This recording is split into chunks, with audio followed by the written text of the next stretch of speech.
शुभ, मानिए मानिए प्लीज।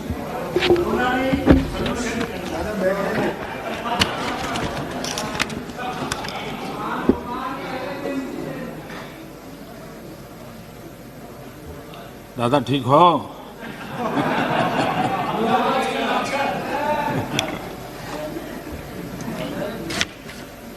आदरणीय सभापति जी, मैं राष्ट्रपति जी के प्रेरक उद्बोधन पर आभार प्रस्ताव की चर्चा में शरीक होने के लिए और राष्ट्रपति जी का धन्यवाद करने के लिए कुछ बातें प्रस्तुत करूंगा।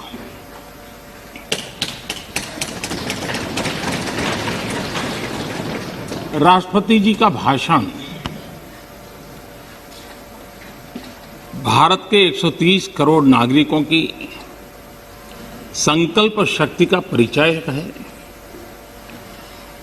विकट और विपरीत काल में भी यह देश किस प्रकार से अपना रास्ता चुनता है, रास्ता तय करता है और रास्ते पर अचीव करता हुआ आगे बढ़ता है, ये सारी बातें विस्तार से राष्ट्रपति जी ने अपने अभिभाषण में कही है। उनका एक एक शब्द देशवासियों में एक नया विश्वास पैदा करने वाला है और हर किसी के दिल में देश के लिए कुछ करने की प्रेरणा जगाने वाला है। और इसलिए हम उनका जितना आभार व्यक्त करें उतना कम है। इस सदन में भी 15 घंटे से ज्यादा चर्चा हुई है। रात को 12-12 बजे तक हमारे सभी माननीय सांसदों ने इस चेतना को जगाए रखा है, चर्चा को जीवंत बनाया है, अधिक शार्पन किया है। इस चर्चा में भाग लेने वाले सभी माननीय सदस्यों का मैं हृदय से आभार व्यक्त करता हूं। मैं विशेष रूप से हमारी महिला सांसदों का आभार व्यक्त करना चाहता हूं, क्योंकि इस चर्चा में उनकी भागीदारी भी ज्यादा थी, विचारों की धार भी थी, रिसर्च करके बातें रखने का उनका प्रयास था और अपने आप को इस प्रकार से तैयार करके कि उन्होंने इस सदन को समृद्ध किया है, चर्चा को समृद्ध किया है। और इसलिए उनकी तैयारी, उनके तर्क और उनकी सूझबूझ, इसके लिए मैं विशेष रूप से महिला सांसदों का अभिनंदन करता हूं, उनका आभार व्यक्त करता हूं। आदरणीय अध्यक्ष महोदय, भारत आजादी के 75वें वर्ष एक प्रकार से अभी दरवाजे पर दस्तक दे ही रहे हैं। 75 वर्ष का पड़ाव हर हिंदुस्तानी के लिए गर्व का है और आगे बढ़ने के पर्व का भी है। और इसलिए समाज व्यवस्था में हम कहीं पर भी हो,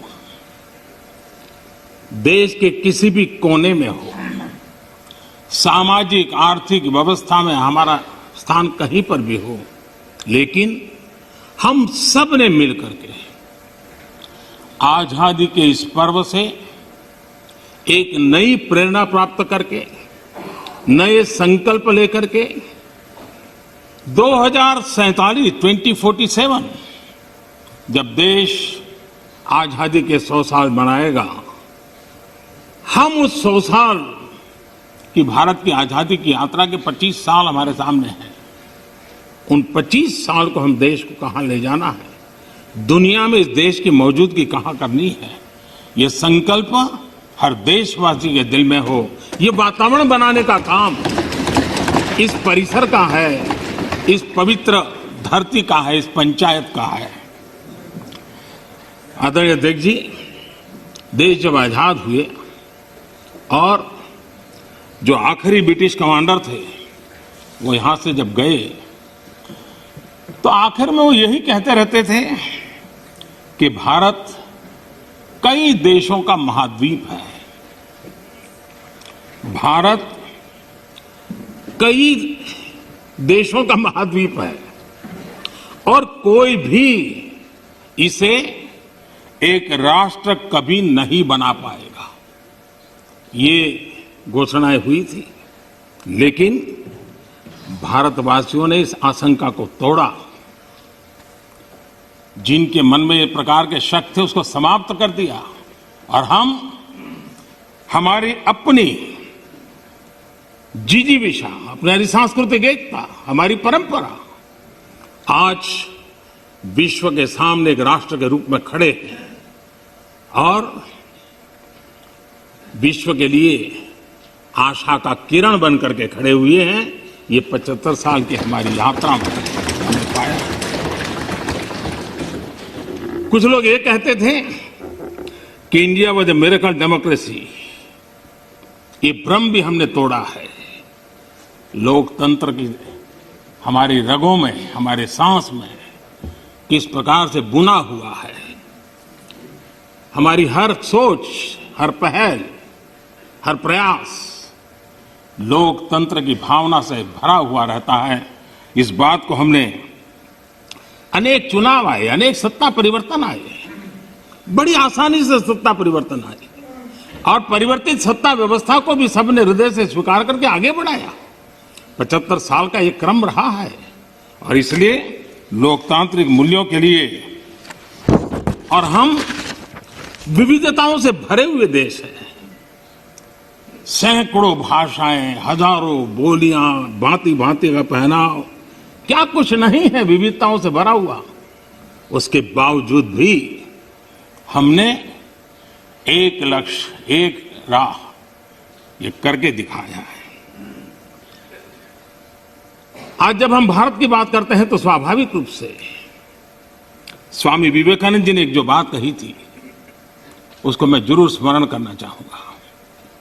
विवेकानंद जी ने कहा था, every nation has a message to deliver, every nation has a message to deliver, a mission to fulfil, a destiny to reach. यानी हर राष्ट्र के पास एक संदेश होता है जो उसे पहुंचाना होता है। हर राष्ट्र का एक मिशन होता है जो उसे हासिल करना होता है। हर राष्ट्र के एक नियति होती है जिसको वह प्राप्त होता है।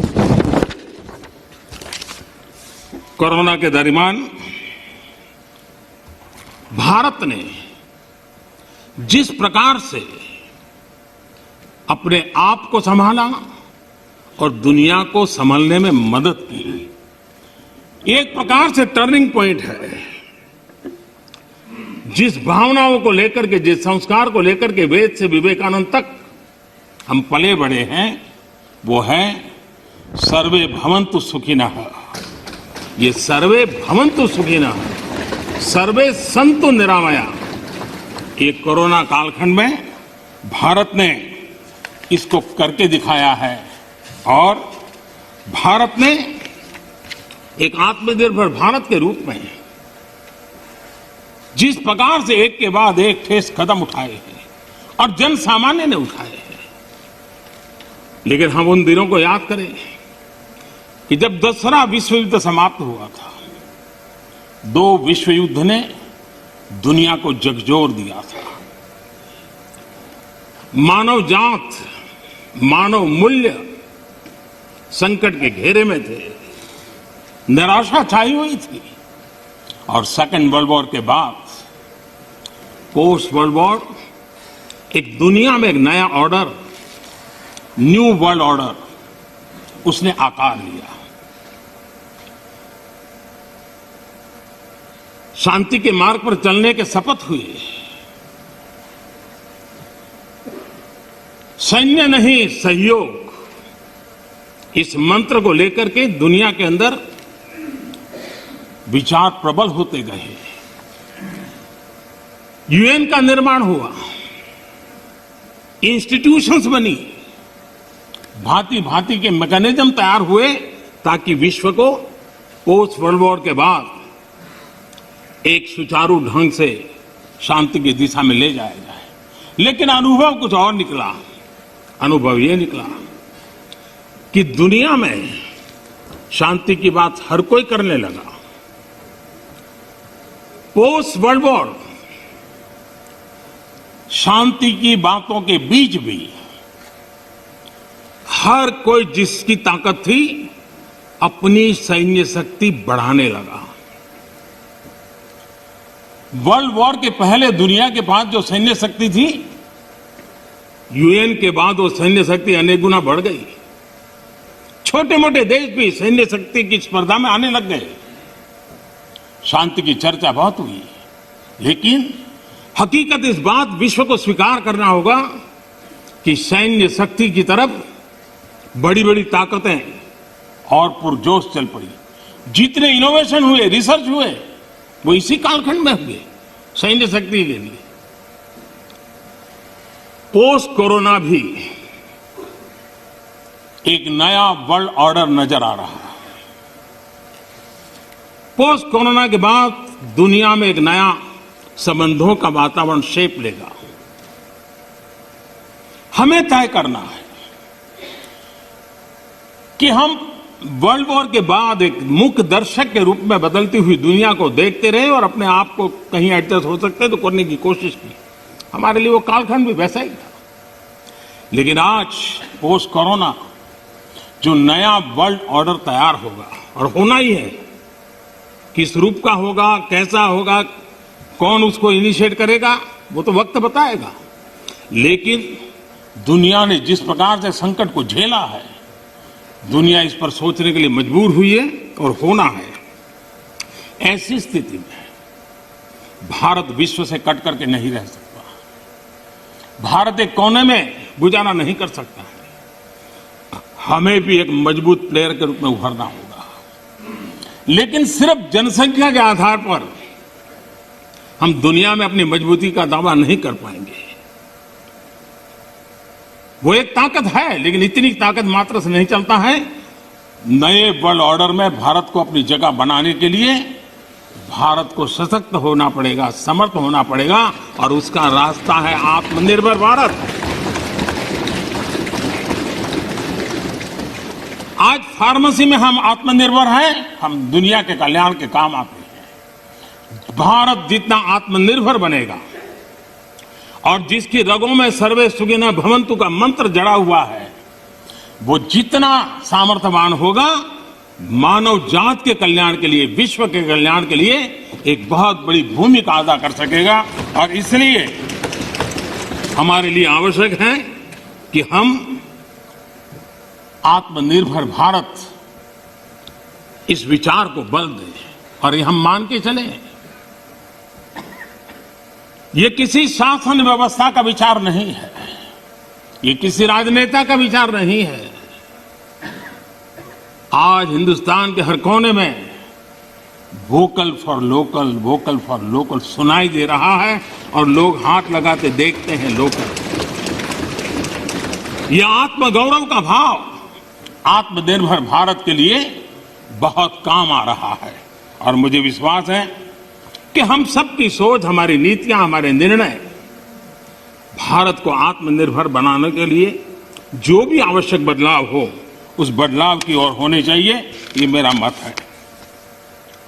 इस चर्चा के अंदर करीब करीब सभी माननीय सदस्यों ने कोरोना की चर्चा की है। हमारे लिए संतोष का विषय है, गर्व का विषय है कि कोरोना के कारण कितनी बड़ी मुसीबत आएगी। ये जो दुनिया में अनुमान लगाए गए थे, बहुत बड़े बड़े एक्सपर्ट ने अनुमान लगाए थे। भारत में भी एक भय का वातावरण पैदा करने के लिए भरसक प्रयास भी हुए थे और एक अननोन एनिमी था, तो विश्वास से कोई कुछ नहीं कह सकता था, विश्वास से कुछ कोई कर भी नहीं सकता था। एक ऐसे अननोन एनिमी के खिलाफ लड़ना था। और इतना बड़ा देश, इतना थिकली पॉपुलेटेड देश, इतनी कम व्यवस्थाओं वाला देश, दुनिया को शक होना बड़ा स्वाभाविक भी था, क्योंकि विश्व के बड़े बड़े देश कोरोना के सामने घुटने टेक चुके थे। तब भारत कैसे टिक पाएगा? और भारत एक बार हालत खराब हो गई तो विश्व को कोई नहीं बचा पाएगा, ये समीकरण भी लोग लगा रहे थे। ऐसे में ये 130 करोड़ देशवासियों की डिसिप्लिन, उनका समर्पण, इसने आज हमें बचा के रखा है। क्रेडिट गोज टू 130 करोड़ हिंदुस्तानी। और इसका गौरवगान हमें करना चाहिए। भारत की पहचान बनाने के लिए यह भी एक अवसर है। हम अपने आप को कोसते रह करके कहें दुनिया हमें स्वीकार करे, ये कभी संभव नहीं होता है। हम घर में बैठकर अपनी कमियों के साथ जूझेंगे, कमियों को ठीक करने का प्रयास करेंगे, लेकिन विश्वास के साथ विश्व के सामने जाने का तजुर्बा भी रखेंगे, तब जाकर के दुनिया हमें स्वीकार करे।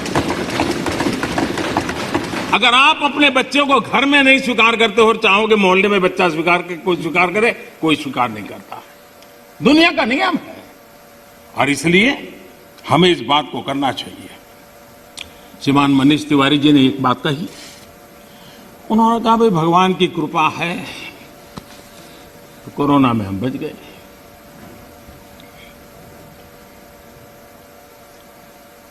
मैं इस बात से जरूर कुछ कहना चाहूंगा। ये भगवान की ही कृपा है जिसके कारण दुनिया इतनी बड़ी हिल गई, हम बच गए।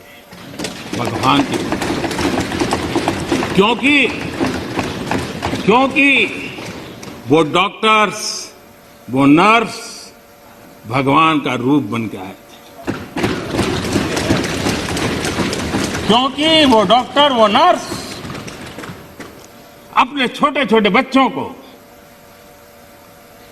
शाम को घर लौटूंगा कह करके जाते थे।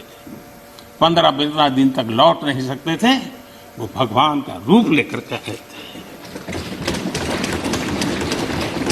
हम कोरोना से जीत पाए क्योंकि ये हमारे सफाई कर्मचारी,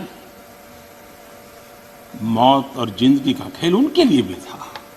लेकिन जिस मरीज के पास कोई नहीं जा सकता था, मेरा सफाई कर्मचारी वहां जाकर के उसको साफ सुथरा रखने का प्रयास करता था।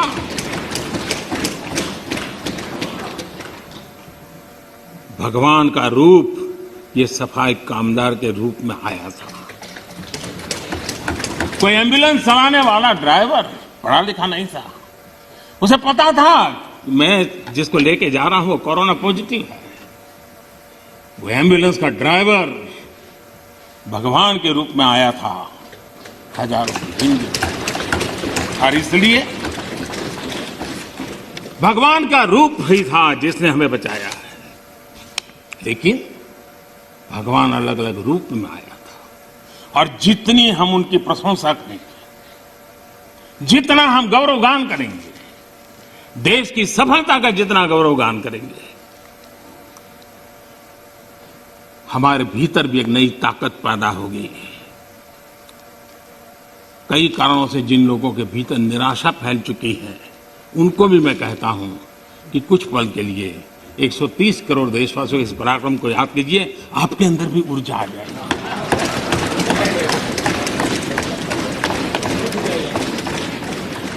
माननीय अध्यक्ष जी, इस कोरोना काल एक ऐसा कसौटी का काल था जिसमें सच्ची कसौटी तब होती थी जब संकट होता है। सामान्य स्थिति में बहुत जल्दी ध्यान में नहीं आता है।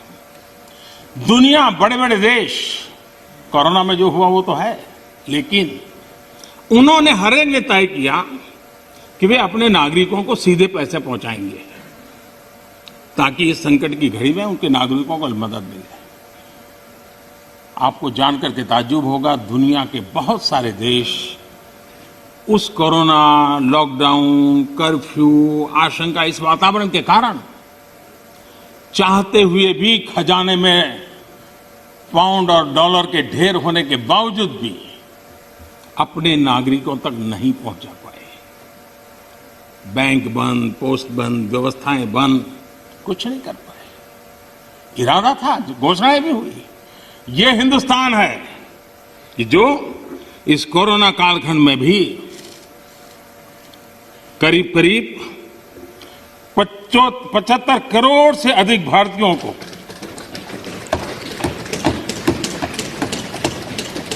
राशन पहुंचा सकता है, 8 महीने तक राशन पहुंचा सकता है। यही भारत है जिसने जनधन, आधार और मोबाइल के द्वारा 2 लाख करोड़ रुपया इस कालखंड में लोगों तक पहुंचा दिया। और दुर्भाग्य देखिए, जो आधार, जो मोबाइल, ये जनधन अकाउंट इतना गरीब से काम आया, लेकिन कभी कभी सोचते हैं कि आधार को रोकने के लिए कौन लोग कोर्ट में गए थे, कौन लोग सुप्रीम कोर्ट के दरवाजे खटखटा रहे थे। मैं कभी कभी हैरान हूं, और आज मैं इस बात को बार बार बोलूंगा, अध्यक्ष जी मुझे क्षमा करना।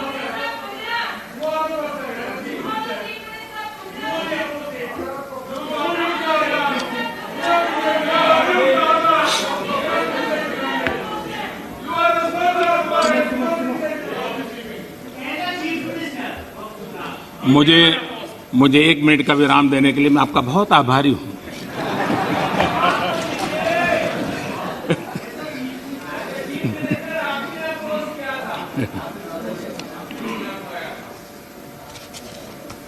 इस हसन में कभी कभी अज्ञान भी बड़ी मुसीबत पैदा करता है। माननीय अध्यक्ष जी, ठेले वाले, रेहड़ी पटरी वाले लोग इस कोरोना कालखंड में उनको धन मिले, उनके पैसे मिले, ये उनके लिए किया गया और हम कर पाए। आदरणीय अध्यक्ष जी, हमारी अर्थव्यवस्था इस कालखंड में भी हमने रिफॉर्म का सिलसिला जारी रखा और हम इस इरादे से चले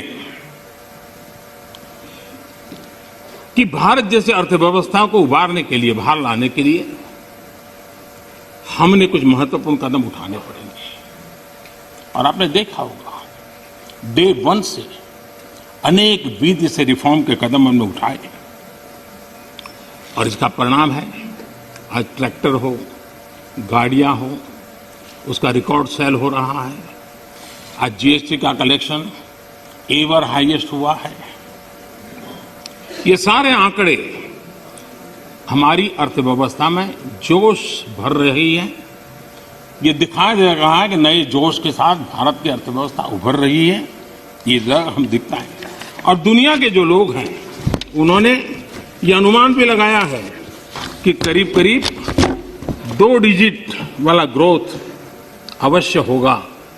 2 डिजिटल ग्रोथ की संभावनाएं सभी पंडितों ने कही है और मुझे विश्वास है कि इसके कारण इस संकट के काल से भी, मुसीबतों के बीच से भी देशवासियों की अपेक्षा के अनुसार देश प्रगति करेगा। आदरणीय अध्यक्ष महोदय, इस कोरोना काल में 3 कृषि कानून भी लाए गए। ये कृषि सुधार का सिलसिला बहुत ही आवश्यक है, महत्वपूर्ण है और बरसों से जो हमारा कृषि क्षेत्र चुनौतियां महसूस कर रहा है, उसको बाहर लाने के लिए हमने निरंतर प्रयास करना ही होगा और उस करने की दिशा में हमने एक ईमानदारी से प्रयास किया है। जो भावी चुनौतियां, जिसको कई विद्वानों ने कहा हुआ है, कोई मेरे शब्द नहीं है, कृषि क्षेत्र की इन भावी चुनौतियों को हमने अभी से डील करना पड़ेगा और उसको करने की दिशा हमने प्रयास किया है। मैं एक देख रहा था कि यहां पर जो चर्चा हुई और विशेष करके हमारे जो कांग्रेस के साथियों ने चर्चा की, मैं ये तो देख रहा था कि वो इस कानून के कलर पर तो बहुत बहस कर रहे थे। ब्लैक है कि व्हाइट है, ब्लैक है कि व्हाइट है। अच्छा होता उसके कंटेंट पर चर्चा करते, अच्छा होता उसके इंटेंट पे चर्चा करते, ताकि देश के किसानों को भी सही चीज पहुंच सकती थी। और मुझे विश्वास है दादा ने भी भाषण किया और मुझे लगता है कि दादा तो बहुत अभ्यास करके आए होंगे, बहुत अच्छी बात बताएंगे, लेकिन वो ज्यादातर प्रधानमंत्री और उनके साथी बंगाल में यात्रा क्यों कर रहे हैं, कैसे कर रहे हैं, कहाँ जा रहे हैं, उसी में लगे रहे। तो दादा के ज्ञान से हम इस बार वंचित रह गए। खैर, चुनाव के बाद अगर आपके पास मौका होगा तो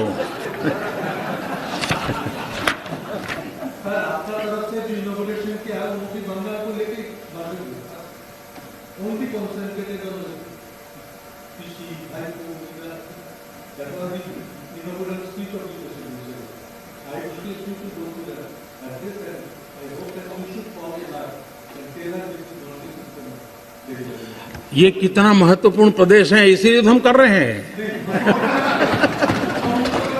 हाँ, आप लोगों ने इसको इतना पीछे छोड़ दिया, हम तो इसको प्रमुखता देना चाहते हैं।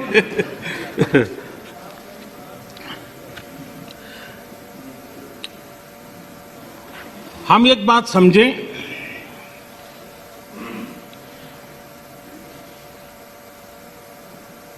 जहां तक आंदोलन का सवाल है, दिल्ली के बाहर हमारे जो किसान भाई बहन बैठे हैं, जो भी गलत धारणाएं बनाई गई, जो अफवाहें फैला गई, उसके शिकार हुए हैं।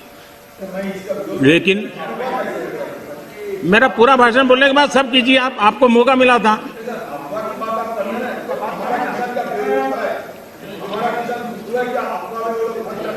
आप तो ऐसे शब्द उनके लिए बोल सकते हैं, हम नहीं बोल सकते, हम नहीं बोल सकते हैं। श्रीमान किसान हमारे कैलाश चौधरी जी ने और हमारे समय बोलते ही रहेंगे क्या? माननीय आपको पर्याप्त समय, पर्याप्त अवसर दिया था, आपने पूरी बात कही, उस समय किसने टोका टोकी नहीं की। प्लीज प्लीज आप मत। माननीय प्रधानमंत्री, माननीय जी रंजन जी, प्लीज प्लीज।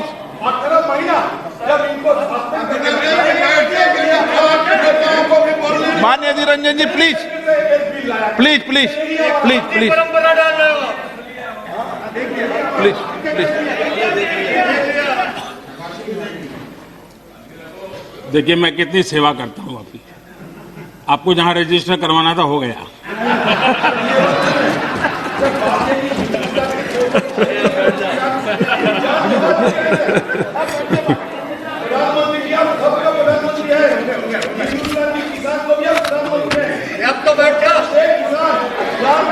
माननीय अध्यक्ष जी,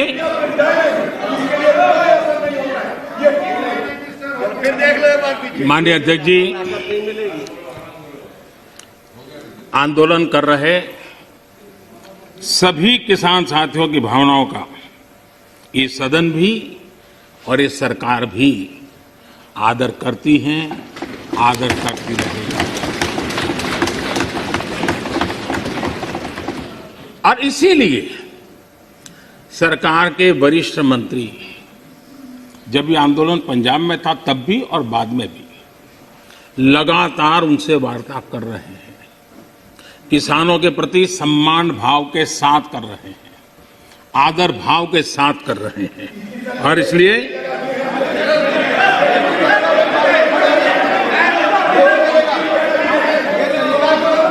आपने 30 मिनट,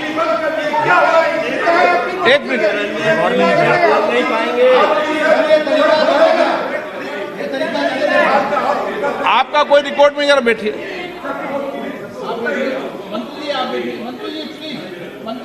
अधीर बाबू, कुछ कहना है तो और?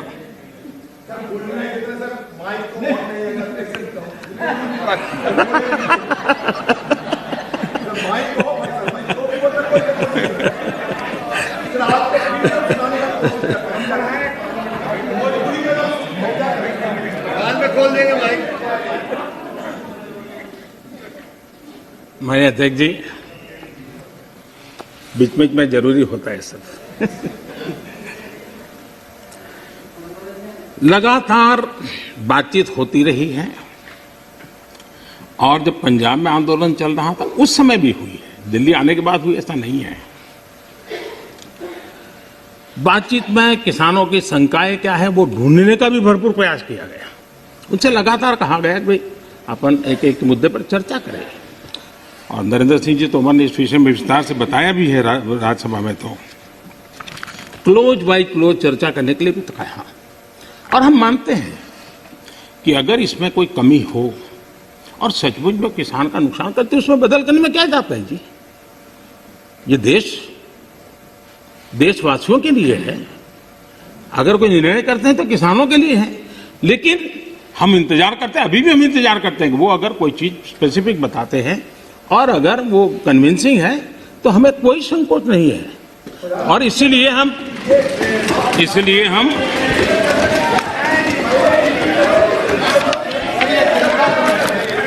जब शुरू में जब वो पंजाब में थे, आपने अपनी बात कह चुके हैं।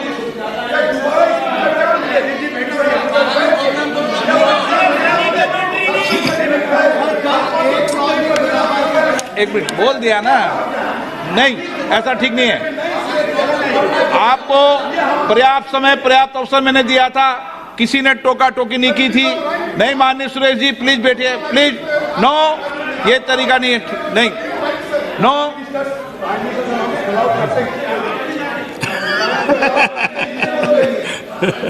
चलिए ये क्रेडिट भी आपने मुझे दे दी।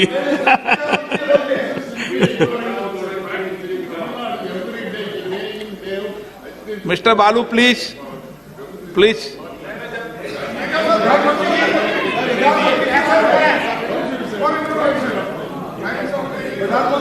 नो, नो, प्लीज आप बैठिए। आपको किसने कहा?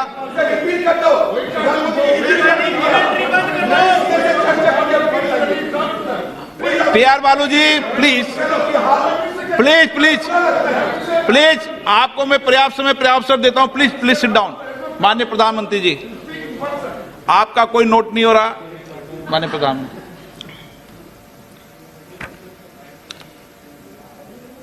ये ऑर्डिनेंस के द्वारा ही तीनों कानून लागू किए गए थे, बाद में पार्लियामेंट में भी पारित हुए।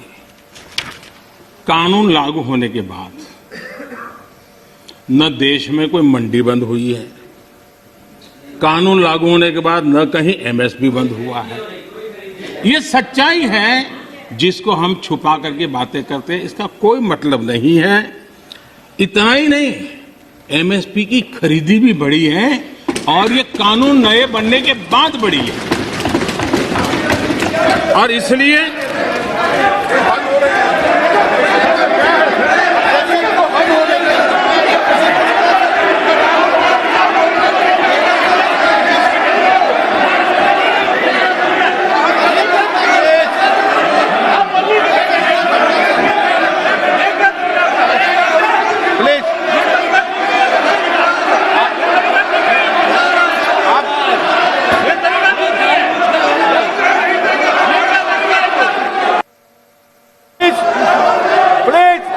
रंजन जी प्लीज एक मिनट बैठिए, बैठिए, बैठिए, बैठिए, आसन पे बैठिए। माननीय सदस्यगण, मैंने इस विषय पर आपको सभी माननीय सदस्यों को पर्याप्त समय पर्याप्त अवसर दिया था। जब कोई भी प्रतिपक्ष का माननीय नेता या सदस्य बोलता था तो मैंने सभी से कहा कि सब बात ध्यान से सुने, किसी को टोका टोकी नहीं करे। और रात्रि को 1 बजे तक, जब तक सदन में अंतिम वक्ता था, मैंने पर्याप्त समय दिया है। मेरा आपसे आग्रह है, माननीय प्रधानमंत्री जी अपनी बात कह रहे हैं, आपने अपनी बात कह चुके हैं, उनका जवाब माननीय प्रधानमंत्री जी दे रहे हैं। माननीय प्रधानमंत्री से आग्रह करूंगा अपनी बात।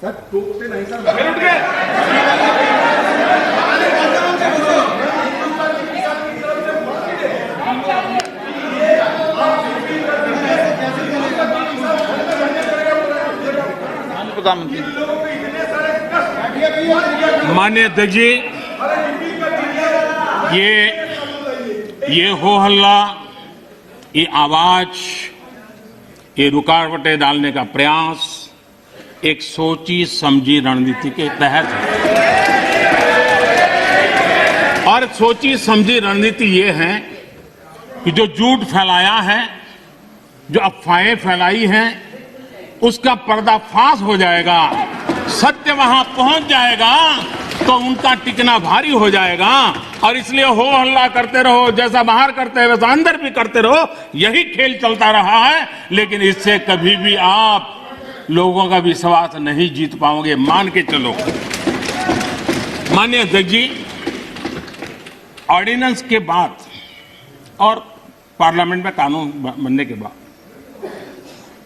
किसी भी किसान से मैं पूछना चाहता हूं कि पहले जो हक उनके पास थे, जो व्यवस्थाएं उनके पास थी, उसमें से कुछ भी इस नए कानून ने छीन लिया है क्या?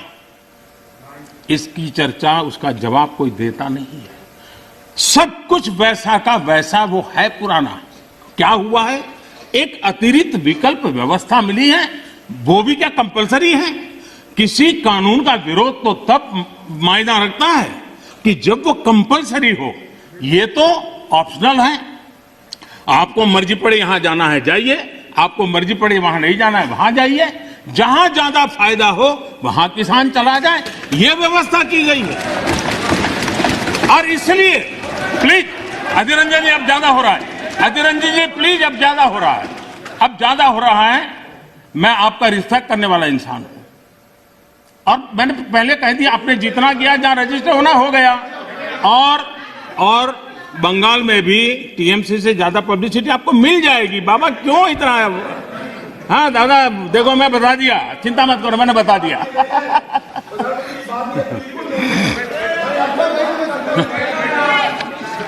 अधीर रंजन जी प्लीज, अधीर रंजन जी, अच्छा नहीं लगता है। मैं इतना आदर करता हूं, आप आज ऐसा क्यों कर रहे हैं? आप ऐसा क्यों नहीं करते? अरे भाई, हद से ज्यादा क्यों कर रहे हैं आप?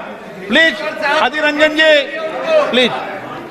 माननीय सदस्य दादा प्लीज। ये नए कानून अध्यक्ष जी किसी भी के लिए बंधन करता नहीं है। ऐसे कानून है, उनके लिए ऑप्शन है, और जहां ऑप्शन है वहां विरोध के लिए कोई कारण ही नहीं बनता है।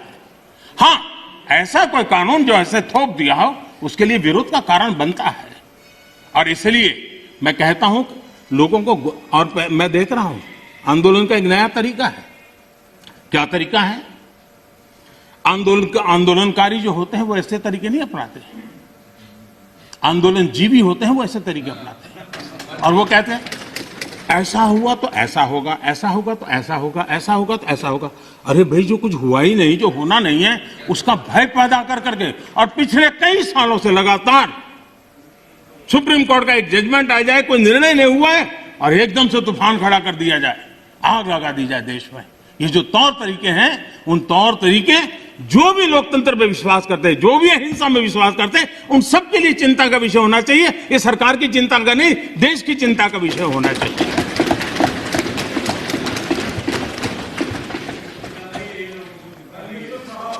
इस प्लीज बाद में समय मिलेगा आपको।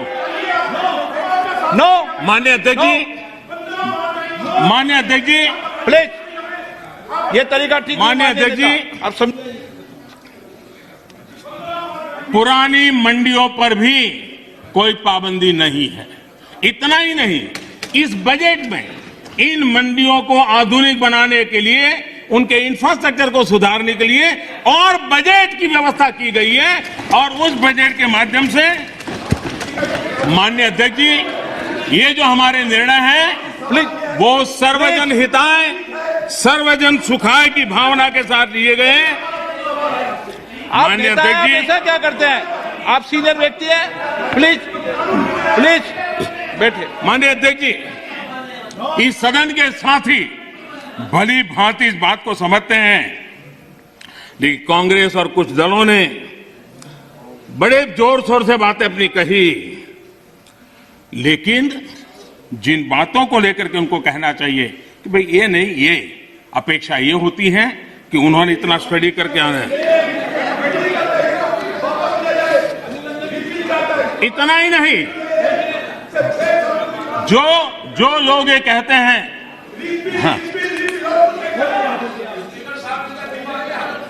मैं हैरान हूं, पहली बार एक नया तर्क आया इस सदन में कि भाई हमने मांगा नहीं था तो दिया क्यों?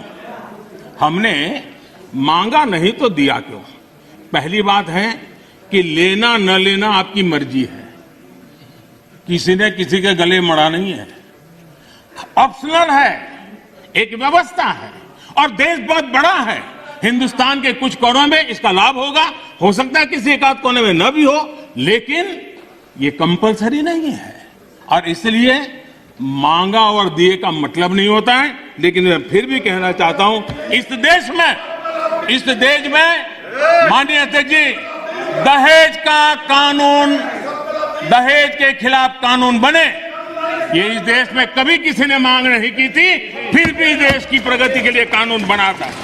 माननीय अध्यक्ष जी, ट्रिपल तलाक, इसके खिलाफ कानून बने, ये किसी ने मांग नहीं की थी, लेकिन प्रगतिशील समाज के लिए आवश्यक है, इसलिए कानून हमने बनाए हैं।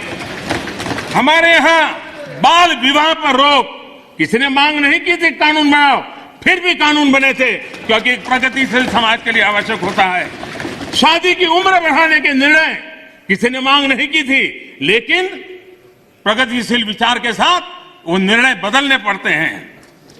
बेटियों को संपत्ति में अधिकार किसी ने मांग नहीं की थी, लेकिन एक प्रगतिशील समाज के लिए आवश्यक होता है, तब जाकर के कानून बनाया जाता है। शिक्षा को अधिकार देने की बात किसी ने मांग नहीं की थी, लेकिन समाज के लिए आवश्यक होता है, बदलाव के लिए आवश्यक होता है, तो कानून बनते हैं।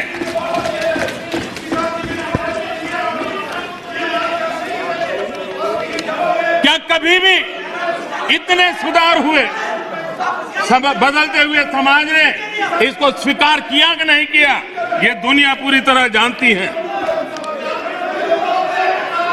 माननीय अध्यक्ष जी, आप जानते हैं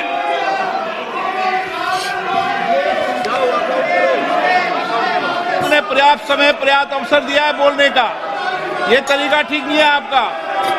ठीक,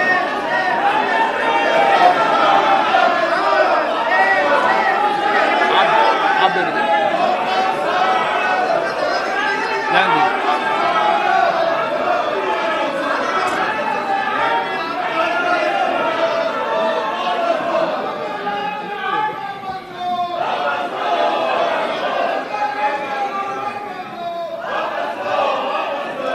माननीय अध्यक्ष जी,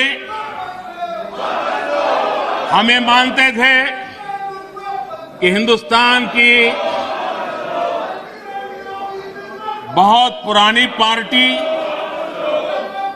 कांग्रेस पार्टी, जिसने करीब करीब 6 दशक तक इस देश में एक चक्री शासन किया, ये पार्टी का ये हाल हो गया है कि पार्टी का राज्यसभा का तबका एक तरफ चलता है और पार्टी का लोकसभा का तबका दूसरी तरफ चलता है।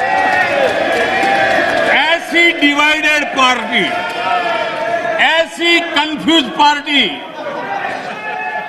न खुद का भला कर सकती है, न देश की समस्याओं के समाधान के लिए कुछ सोच सकती है। इससे बड़ा दुर्भाग्य क्या हो सकता है? कांग्रेस पार्टी राज्यसभा में भी है, कांग्रेस पार्टी के वरिष्ठ नेता राज्यसभा में बैठे हैं, लेकिन वो एक बहुत आनंद और उमंग के साथ वाद विवाद करते हैं, विस्तार से चर्चा करते हैं, अपनी बात रखते हैं। और यही कांग्रेस पार्टी का दूसरा तबका अब समय तय करेगा। माननीय अध्यक्ष जी, ईपीएफ पेंशन योजना, हमें मालूम है कभी ऐसे केसेस मेरे सामने आया जब 2014 के बाद में आया बेटा, किसी को पेंशन 7 रुपए मिल रही थी, किसी को 25 रुपए, किसी को 50 रुपए, किसी को 250 रुपए, ये देश में चलता था। मैंने कहा भैया इन लोगों को ऑटो रिक्शा में वो पेंशन लेने जाने का भी खर्चा उससे ज्यादा होता होगा। किसी ने मांग नहीं थी, किसी मजदूर संगठन ने मुझे आवेदन पत्र नहीं दिया था, माननीय अध्यक्ष जी, उसमें से बाहर ला करके मिनिमम 1000 रुपीज देने का निर्णय हमने किया था, किसी ने मांगा नहीं। मुझे किसी भी किसान संगठन ने इस देश के छोटे किसान को कुछ सम्मान पैसे मिले इसकी व्यवस्था किसी ने मांग नहीं की थी, लेकिन हमने प्रधानमंत्री सम्मान निधि योजना के तहत उनको हमने धन सामने से देना शुरू किया। माननीय अध्यक्ष जी, कोई भी आधुनिक समाज के लिए परिवर्तन बहुत आवश्यक होता है। हमने देखा है जिस प्रकार से उस कालखंड में विरोध होता था, लेकिन राजा राममोहन राय जी जैसे महापुरुष, ईश्वर चंद्र विद्यासागर जी जैसे महापुरुष, ज्योतिबा फुले जैसे महापुरुष, बाबा साहब आंबेडकर, कितने अनगिनत नाम हैं। उन्होंने समाज के सामने उल्टे प्रवाह में सामने होकर के समाज सुधार का बीड़ा उठाया था, व्यवस्थाएं बदलने के लिए बीड़ा उठाया। और कभी ने तो किसी ने जिम्मेवारियां लेनी होती है। ऐसी चीजों का शुरू में विरोध होता है, जब बात सत्य पहुंचता है तो लोग इसको स्वीकार भी कर लेते हैं। और हिंदुस्तान इतना बड़ा देश है, कोई भी निर्णय 100% सबको स्वीकार्य हो, ऐसा संभव ही नहीं हो सकता है। ये देश विविधताओं से भरा हुआ है। किसी एक जगह पे वो बहुत लाभ करता होगा, किसी जगह पे कम लाभ करता होगा, किसी जगह पे था जो पहले के लाभ उसको वंचित करता होगा। लेकिन ऐसी तो कितने बड़े देश में व्यवस्था नहीं हो सकती है कि हम उसमें कोई, लेकिन एक लार्जर इंटरेस्ट, देश में निर्णय जो होते हैं लार्जर, सर्वजन हिताय सर्वजन सुखाय निर्णय होते हैं और उसको लेकर के हम काम करते हैं। माननीय अध्यक्ष जी, ये सोच के साथ मेरा विरोध है। जब ये कहा जाता है मांगा था क्या हम सामंतशाही हैं क्या कि देश की जनता याचक की तरह हमसे मांगे, उनको मांगने के लिए मजबूर करें? ये मांगने के लिए मजबूर करने वाली सोच लोकतंत्र की सोच नहीं हो सकती। माननीय अध्यक्ष, सरकारें संवेदनशील होनी चाहिए। लोकतांत्रिक तरीके से जनता की भलाई के लिए सरकार ने जिम्मेवारियां लेकर के आगे आना चाहिए। और इसलिए इस देश की जनता ने आयुष्मान योजना नहीं मांगी थी, लेकिन हमें लगा कि गरीब की बीमारी में बचाना है तो आयुष्मान भारत योजना लेकर के जाना चाहिए। इस देश के गरीब ने बैंक अकाउंट के लिए कोई जुलूस नहीं निकाला था, कोई मेमोरेंडम नहीं भेजा था। हमने जनधन योजना की थी और हमने इस जनधन योजना से उसके खाते खोले थे। किसी ने भी स्वच्छ भारत की मांग किसने की थी, लेकिन देश ने के सामने स्वच्छ भारत लेकर के गए, मामला चल पड़ा। कहां लोगों ने कहा था मेरे घर में शौचालय बनाओ, किसी ने मांगा नहीं था, लेकिन हमने 10 करोड़ घरों में शौचालय बनाने का काम किया। मांगा जाए तभी सरकार काम करे, वो वक्त चला गया। ये लोकतंत्र है, ये सामंतशाही नहीं है। हम लोगों ने लोगों की संवेदनाओं को समझ करके हमने सामने से देना चाहिए। नागरिकों को याचक बना करके हम नागरिकों का आत्मविश्वास नहीं बढ़ा सकते हैं। हमने नागरिकों को अधिकार देने के दिशा में आगे बढ़ते रहना चाहिए। नागरिक को याचक बनाने से नागरिक का आत्मविश्वास खत्म हो जाता है। नागरिक का सामर्थ्य पैदा करने के लिए, उसका आत्मविश्वास पैदा करने के लिए हमारे कदम होने चाहिए और हमने इस दिशा में कदम उठाए हैं।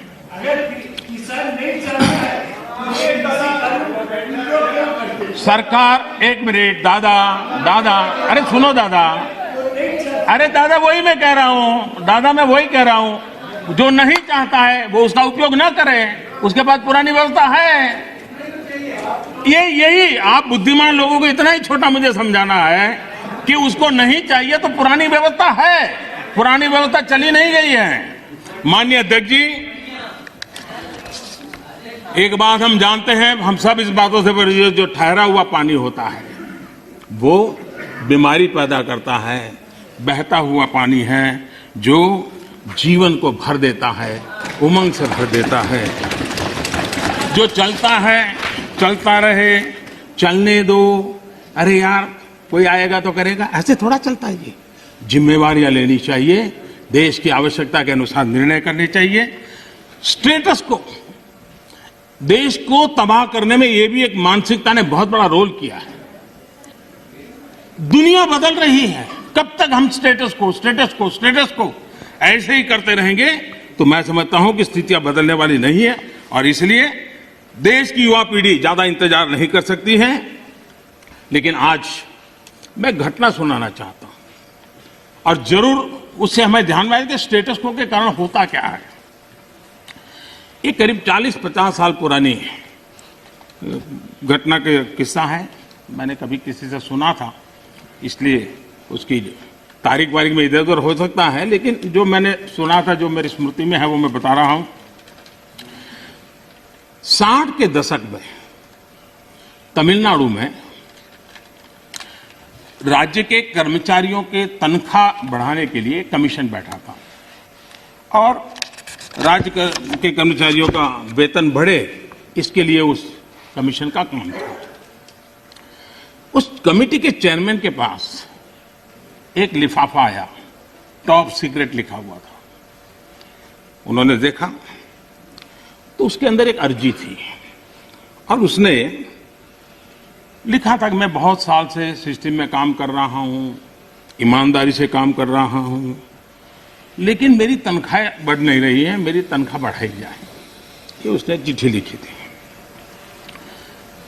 तो चेयरमैन ने जिसने चिट्ठी लिखी उसको लिखा, भाई तुम हो कौन, क्या है पद, क्या है वगैरह। तो उसने फिर जवाब लिखा दूसरा कि मैं सरकार में जो मुख्य सचिव का कार्यालय है वहां सीसीए के पद पर बैठा हूं, मेरे पास सीसीए के पद पर मैं काम कर रहा हूं। तो इनको कहा, भाई ये सीसीए क्या होता है, कुछ पता तो है नहीं, ये सीसीए कौन होता है। तो उन्होंने दोबारा चिट्ठी लिखी, भाई हमने तो पूरे उसमें सीसीए शब्द हमने कहीं देखा नहीं, पढ़ा नहीं, ये है क्या, हमें बताओ। तो उसने कहा, साहब मैं बंधा हुआ हूं कि 1975 के बाद ही इसके विषय में मैं जिक्र कर सकता हूं, अभी नहीं कर सकता हूं। तो फिर चेयरमैन ने उनको लिखा कि फिर ऐसा करो भाई, 75 के बाद जो भी कमीशन बैठे वहां जाना, मेरा सर क्यों खा रहे हो। तो उसको लगा ये तो मामला बिगड़ गया, तो उसको लगा तो कहना ठीक है साहब मैं बता देता हूं मैं कौन हूं। तो उसने उनको चिट्ठी लिख के बताया कि साहब मैं जो हूं वो सीसीए के पद पर कई वर्षों से काम कर रहा हूं और मुख्य सचिव के कार्यभार। तो बोले सीसीए का मतलब होता है Churchill cigar assistant, Churchill cigar assistant, ये सीसीए का पद है जिस पर मैं काम करता हूं। तो है क्या, तो 1940 में जब चर्चिल ब्रिटेन के प्रधानमंत्री बने थे तो त्रिची सागर हमारे यहां से वो सिगार जाती थी उनके लिए, और इस सीसीए जो था उसका काम था वो सिगार उनको सही पहुंची कि नहीं पहुंची इसकी चिंता करना, और इसके लिए पद बनाया गया था। वो सिगार की सप्लाई होती थी। 1945 में वो चुनाव हार गए, लेकिन फिर भी वो पद बना रहा और सप्लाई भी जारी रही। देश आजाद हो गया। देश आजाद होने के बाद इसके बाद भी माननीय अध्यक्ष जी ये पद कंटिन्यू था। चर्चिल को सिगरेट पहुंचाने की जिम्मेवारी वाला एक पद मुख्य सचिव के कार्यालय में चल रहा था, और उसने अपने लिए कुछ तनख्वाह मिले, कुछ प्रमोशन मिले, इसके लिए उसने चिट्ठी लिखी थी। अब देखिए ऐसा स्टेटस को अगर हम बदलाव नहीं करेंगे, व्यवस्थाओं को देखेंगे नहीं, तो ये उससे बड़ा क्या उदाहरण हो सकता है। मैं जब मुख्यमंत्री बना तो एक रिपोर्ट आती थी कि आज कोई बलून नहीं आया और कोई पर्चे नहीं फेंके गए। ये सेकंड वर्ल्ड वॉर के समय शायद शुरू हुआ होगा, अभी भी वो चलता था। यानी ऐसी चीजें हमारी व्यवस्था में घुसी हुई हैं।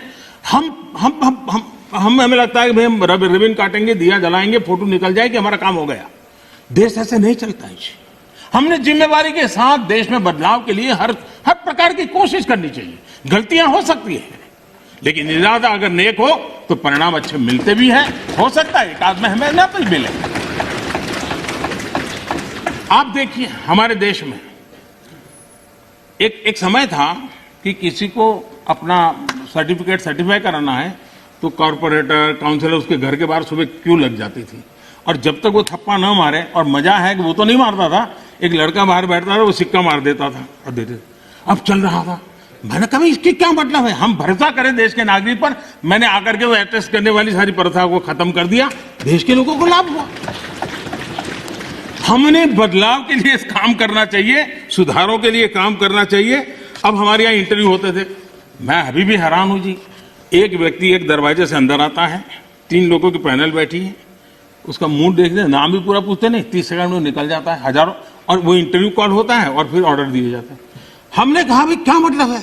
उसका जो एजुकेशन क्वालिफिकेशन है उसके सारे इकट्ठा करो, मेरिट के आधार पर कंप्यूटर को पूछो, वो जवाब दे देगा। ये तीसरे और चौथे श्रेणी के लोगों के लिए इंटरव्यू का क्या जमाल बना हुआ है? और लोग कहते थे भाई सिफारिश के बिना नौकरी नहीं मिलेगा। हमने खत्म कर दिया। मैं समझता हूं कि देश में हम चीजों को बदलने से, असफलता के डर से अटक के रहना, ये कभी भी किसी का भला नहीं करता है। हमने बदलाव करने चाहिए और बदलाव करने का प्रयास हम करते हैं। माननीय अध्यक्ष जी, हमारे यहां खेती, हमारे यहां किसानी एक प्रकार से हमारी संस्कृति की मुख्य धारा का हिस्सा रही है। एक प्रकार से हमारी संस्कृति के प्रवाह के साथ हमारी किसानी जुड़ी हुई है। हमारे ऋषियों ने, मुनियों ने इस पर बहुत कुछ लिखा हुआ है, ग्रंथ अवेलेबल है हमारे यहाँ कृषि के संबंध में, बहुत सारे उत्तम अनुभव भी हैं। और हमारे यहाँ राजा भी खेतों में हल चलाते थे। जनक राजा की बात तो हम जानते हैं, कृष्ण भगवान के भाई बलराम की बात हम जानते हैं। कोई भी बड़ा परिवार होगा, हमारे यहाँ किसानी और खेती, ये हमारे देश में सिर्फ कल्टीवेशन ऑफ क्रॉप नहीं, हमारे यहाँ एग्रीकल्चर एक प्रकार का समाज जीवन के कल्चर का हिस्सा रहा हुआ है। और उसी हिस्सों को लेकर के हम करें, और ये हमारी संस्कृति है। हमारे पर्व हो, त्योहार हो, हमारे गीत हो, सब चीजें फसल बोने के समय के साथ या फसल काटने के साथ जुड़ी हुई रहती है। ये हमारी यहाँ परंपरा रही है। हमारे जितने लोकगीत हैं वो भी किसानी से जुड़े हुए होते हैं, फसल से जुड़े। हमारे त्योहार भी उसी से जुड़े हुए रहते हैं। और इसलिए, और हमारे देश की विशालता देखिए, हमारे यहाँ किसी को आशीर्वाद देते हैं, शुभकामना देते हैं, तो उसके साथ धन धान्य शब्द उपयोग करते हैं। धन धान्य, धन और धान्य को हमारे यहाँ अलग नहीं करते हैं। सिर्फ धान्य भी नहीं बोलता है कोई, सिर्फ धन भी नहीं होता, धन धान्य बोला जाता है। हमारे यहाँ धान्य का ये मूल्य नहीं बोलता है कोई, सिर्फ धन भी नहीं होता, धन धान्य बोला जाता है। हमारे यहाँ धान्य का ये मूल्य, ये महत्व समाज जीवन का हिस्सा है। और जो स्थितियां बदली हैं, तो हमने भी उसको फिर से एक पटरी पर लाने के लिए प्रयास करने की आवश्यकता है। राज्यसभा के अंदर मैंने विस्तार से छोटे किसानों के संबंध में बात कही है। और देश का 80-85% वर्ग, इसको हम उपेक्षित रख करके देश का भला नहीं कर सकते हैं। हमने उसके लिए कुछ सोचना ही होगा और बड़ी नक्करता के साथ हमने सोचना होगा। और मैंने गिन करके बताया है कि छोटे किसानों की कैसी उपेक्षा हुई है, किसानों के नाम पे हुई है। उसमें एक बदलाव बहुत जरूरी है। और आपको भी, ये छोटा किसान जाग जाएगा तो जवाब आपको भी देना पड़ेगा, ये मैं पूरी तरह समझता हूं। हमारे यहां जैसे जैसे आबादी बढ़ रही है, जमीन का टुकड़ा छोटा होता जा रहा है, परिवार के अंदर जमीन जो है बढ़ जाती है। चौधरी चरण सिंह जी ने तो एक जगह पे ये कहा हुआ है कि हमारे यहाँ किसान इतना जमीन की मालिकी उसकी कम हो रही है कि वो स्थिति ऐसी आएगी कि वो अपने खेत में ही ट्रैक्टर को टर्न करना होगा तो नहीं कर पाएगा, इतना भी जमीन का टुकड़ा होगा। चौधरी चरण सिंह जी के शब्द है। तो ऐसी जब चिंता हमारे इन महापुरुषों ने हमारे सामने की है, तो हमें भी तो कुछ न कुछ व्यवस्थाएं करनी होगी। हमें ये आजादी के बाद हमारे देश में 28% खेतर मजदूर थे, 28% लैंडलेस लेबरर थे।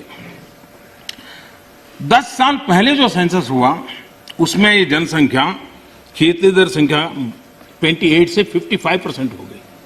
अब ये किसी भी देश के लिए चिंता का विषय होना चाहिए कि 28 से हमारा खेतर मजदूर 55% पर पहुंच गया है। और जमीन कम होने के कारण, खेती से जो रिटर्न मिलना चाहिए वो नहीं मिलने के कारण उसके जीवन में ये मुसीबत आई है। और वो मजदूरी करने पर किसी और के खेत में जाकर के मजदूरी होने कर मजबूर हो गया है। और दुर्भाग्य है कि हमारे देश में खेती में निवेश जो होना चाहिए वो नहीं हो रहा है। सरकार उतना कर नहीं पा रही है, राज्य सरकारें भी नहीं कर पा रही है, और किसान खुद भी नहीं कर पा रहा है। जो कुछ भी उसको निकलता है बच्चों को पालने में और घर पेट भरने में उसका चला जाता है। और इसलिए निवेश की बहुत बड़ी आवश्यकता है।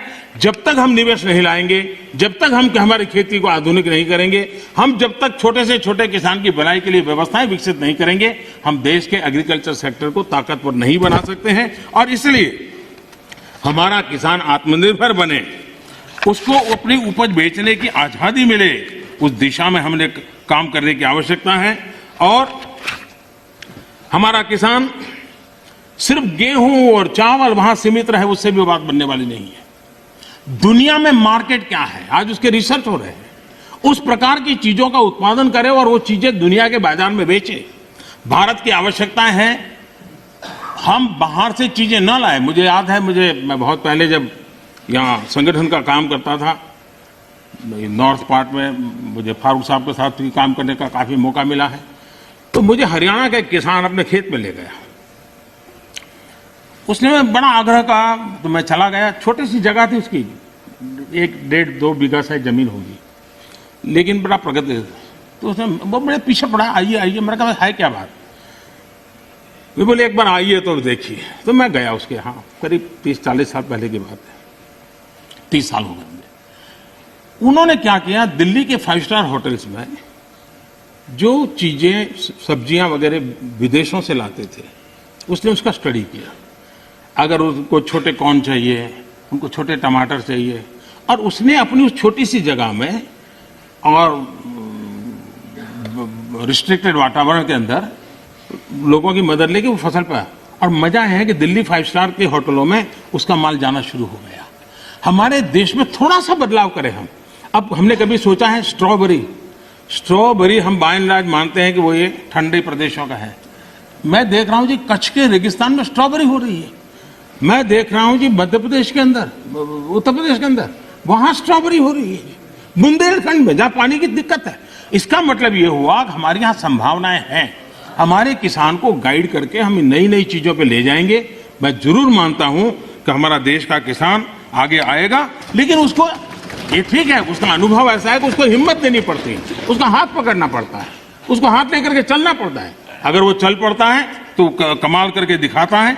उसी प्रकार से कृषि के अंदर जितने नए रास्ते निवेश बढ़ेगा, मैं मानता हूं रोजगार के अवसर भी बढ़ने वाले हैं और दुनिया में एक हमें नया मार्केट मिल सकता है।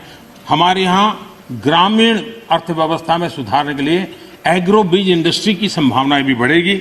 और इसलिए हमें इस पूरे क्षेत्र को आत्मनिर्भर बनाने की दिशा में हमने जरूर काम करना चाहिए।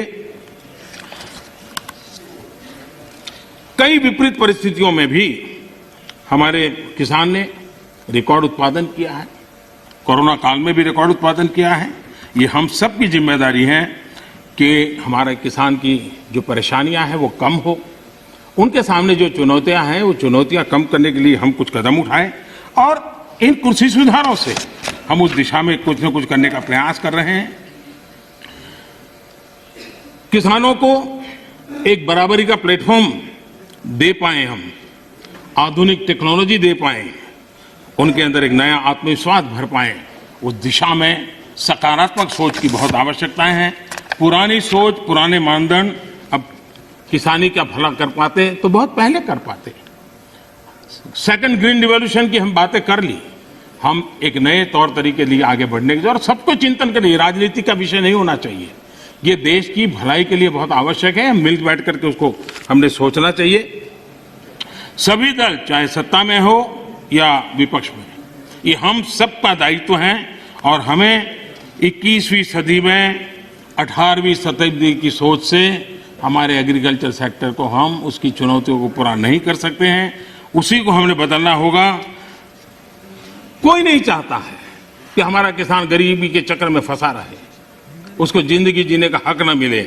मैं मानता हूं कि उसको आश्रित रहना न पड़े, उसको पराधीन न रहना पड़े, सरकारी टुकड़ों पर पलने के लिए मजबूर न होना पड़े। ये जिम्मेवारी भी हम सबकी है और उस जिम्मेवारी को निभाना, हमारे अन्नदाता समृद्ध हो, हमारा अन्नदाता कुछ न कुछ और ज्यादा देश के लिए कर सकें, उसके लिए अगर हम अवसर देंगे तो बहुत सारी। सरदार वल्लभ भाई पटेल एक बात कहते थे, वो कहते थे स्वतंत्रता प्राप्ति के बाद भी यदि परतंत्रता की दुर्गंध आती रहे तो स्वतंत्रता की सुगंध नहीं फैल सकती। जब तक हमारे छोटे किसान को नए अधिकार नहीं मिलते तब तक पूर्ण आजादी की उनकी बात अधूरी रहेगी। और इसलिए बड़ा बदलाव कर करके हमको हमारे इन किसानों को एक लंबी यात्रा के लिए तैयार करना होगा और हम सबको मिलकर के करना होगा। गलत कुछ करने के इरादे से जब नहीं होना चाहिए, अच्छा करने के इरादे से होना चाहिए, किसी की भलाई करने के लिए होना चाहिए। हमारी सरकार ने छोटे किसानों के लिए हर कदम को आप देखेंगे तो छोटे किसानों को हमने बीज से लेकर के बाजार तक पिछले 6 वर्षों में अनेक ऐसे इंटरवेंशन किए हैं जो छोटे किसान की मदद कर सकते हैं, छोटा किसान का लाभ सकते हैं। अब जैसे डेयरी सेक्टर और कोऑपरेटिव सेक्टर सशक्त भी है और उसका एक मजबूत वैल्यू चेन भी बना है और सरकार की दखल कम से कम है, फिर भी वो अपने मजबूती पर आया है। हम धीरे धीरे फल फूल सब्जी की तरफ बल दे सकते हैं और उसके बाद धान्य की तरफ दे सकते हैं। हम बहुत ताकतवर बना सकते हैं। हमारे पास मॉडल है, सफल मॉडल है। उन सफल मॉडल का हमने प्रयोग करना चाहिए। हमने उनको वैकल्पिक बाजार देना चाहिए। दूसरा एक महत्वपूर्ण काम जो हमने किया है 10,000 फार्मर्स प्रोड्यूसर ऑर्गेनाइजेशन, ये किसानों के लिए, छोटे किसानों के लिए एक बहुत बड़ी ताकत के रूप में उभरने वाले हैं। और जहां जहां महाराष्ट्र में विशेष प्रयोग हुआ है एफपीओ बनाने का, कई और राज्यों ने भी, केरल में भी कम्युनिस्ट पार्टी के लोग काफी मात्रा में एफपीओ बनाने काम में लगे हुए हैं। लेकिन इसके कारण किसान अपना बाजार ढूंढने के लिए एक सामूहिक शक्ति के रूप में उभरेगा। ये 10,000 एफपीओ बनने के बाद आप देखना कि गांव के अंदर किसान छोटे हैं, उसको बाजार की ताकत किसान डिक्टेट करेगा, वो बन जाएगी और किसान ताकतवर बनेगा, ये मेरा पूरा विश्वास है। इन एफपीओ के माध्यम से बैंक से पैसा भी मिल सकता है, वो छोटे छोटे भंडारण की व्यवस्था कर सकता है। अगर वो थोड़ी ताकत ज्यादा इकट्ठी करे तो छोटे छोटे कोल्ड स्टोरेज भी बना सकता है।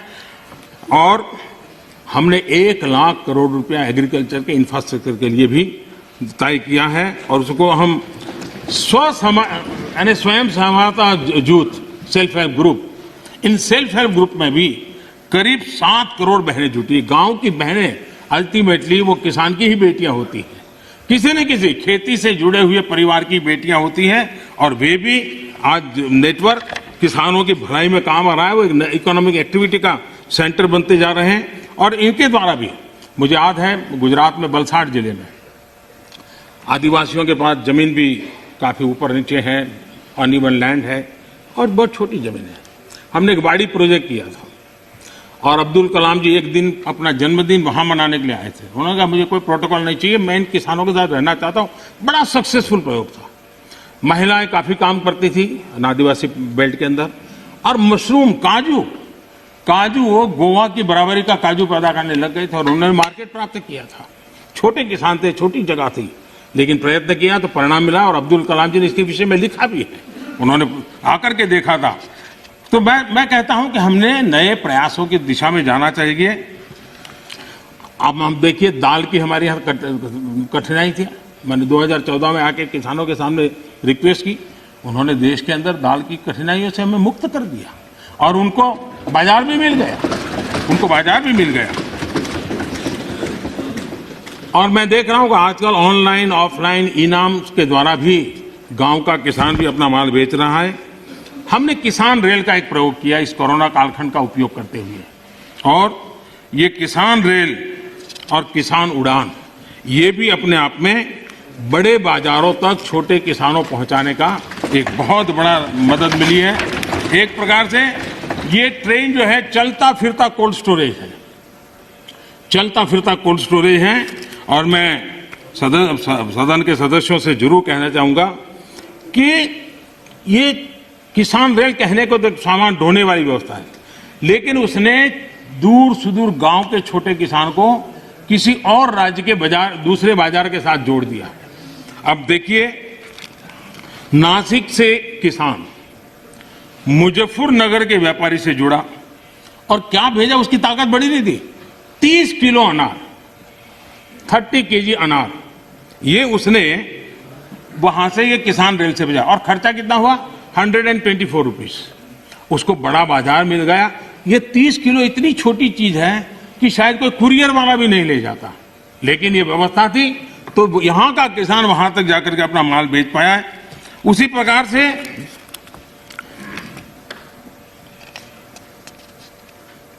जो भी उसको सुविधा मिलती है, वो चाहे अंडे, मैंने देखा है कि एक अंडे किसी ने भेजे और अंडे भी उसको करीब 60 रुपया खर्चा हुआ भेजने का और उसके अंडे पहुंच गए, समय पर पहुंच गए, उसका माल बिक गया।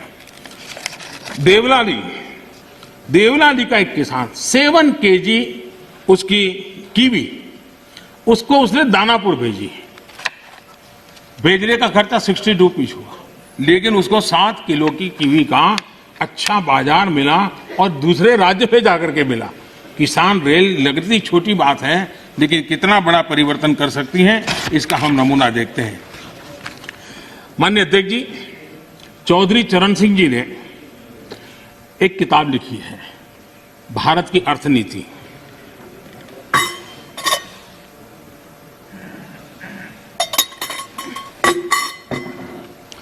भारत की अर्थनीति की किताब में चौधरी साहब ने लिखा सुझाव दिया है, सारे देश को खाद्यान्न के लिए एक ही क्षेत्र मान लिया जाए। दूसरे शब्दों में, देश के एक भाग से दूसरे भाग में लाने जाने के पर कोई प्रतिबंध न हो।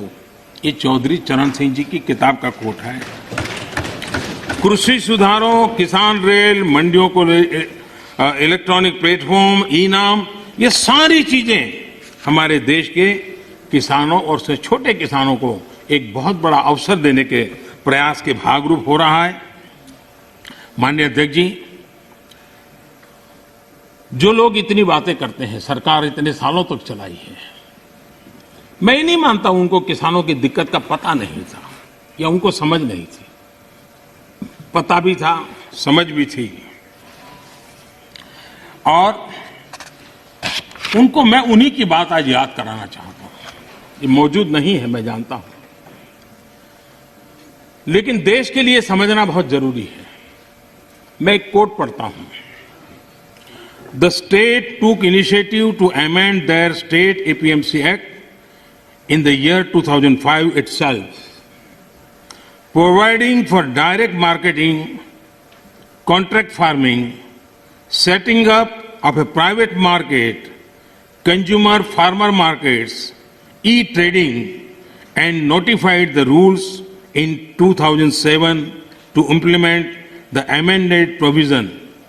In fact, 24 private markets have already come up in the state. ये किसने कहा था? ये एपीएमसी एक्ट बदल दिया है। इस बात को कौन गर्व से कह रहा था? 24 ऐसे बाजार बन चुके हैं, इसका गौरव कौन कर रहा था? डॉक्टर मनमोहन सिंह जी की सरकार के कृषि मंत्री श्रीमान शरद पवार जी गर्व की बात कर रहे थे। ये उनका कोर्ट में कह रहा हूं। अब आज एकदम से उल्टी बात कर रहे हैं, और इसलिए शक होता है कि आखिरकार आप किसानों को भ्रमित करने के लिए रास्ता क्यों चुना है?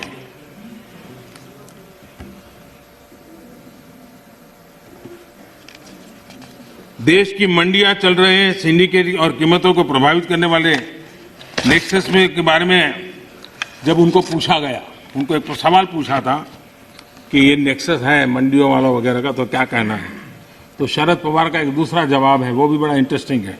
उन्होंने कहा था, किसानों के बचाव के लिए ही तो एपीएमसी रिफॉर्म को प्रमोट किया जा रहा है, ताकि किसानों को एपीएमसी मंडियों का विकल्प मिले। जब ज्यादा व्यापारी रजिस्टर होंगे तब स्पर्धा बढ़ेगी और मंडी में सांठगांठ इससे खत्म होगी। ये बात उन्होंने कही है, और इसलिए मैं समझता हूं कि इन बातों को हमने समझना होगा।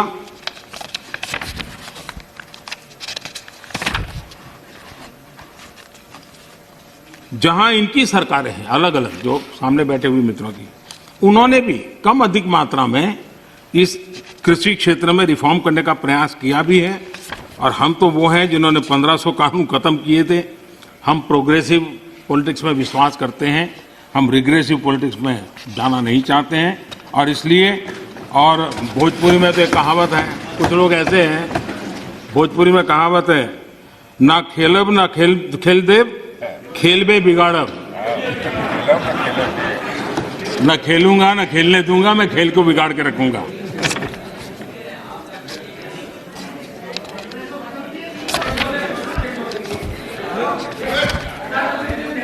माननीय अध्यक्ष जी, देश का सामर्थ्य बढ़ाने में सभी का सामूहिक योगदान, कश्मीर से कन्याकुमारी तक, कच्छ से लेकर कामाख्या तक, जब हर भारतीय का पसीना लगता है तब जाकर के देश आगे बढ़ता है। मैं कांग्रेस के साथियों को याद दिलाना चाहता हूं कि देश के लिए पब्लिक सेक्टर जरूरी है तो प्राइवेट सेक्टर का भी भागीदारी उतनी ही आवश्यक है। सरकार ने मोबाइल मैन्युफैक्चरिंग को प्रोत्साहित किया, प्राइवेट पार्टियां आई, मैन्युफैक्चरर्स आए। आज गरीब से गरीब परिवार तक स्मार्टफोन पहुंच रहा है। टेलीकॉम में स्पर्धा को प्रोत्साहित किया गया तो मोबाइल पर बात करना करीब करीब जीरो हो गया और डेटा भी दुनिया में सबसे सस्ता आज हिंदुस्तान में है। यहां तक कि हमारी फार्मा इंडस्ट्री, हमारे वैक्सीन निर्माता, क्या ये सारे सरकारी हैं क्या? आज मानवता के काम अगर भारत आ रहा है तो हमारे इस प्राइवेट सेक्टर का भी बहुत बड़ा रोल है, प्राइवेट एंटरप्राइज का रोल है। और हमें हमारे देश के नौजवानों पर भरोसा होना चाहिए, हमारे देश के नौजवानों पर भरोसा रखना चाहिए।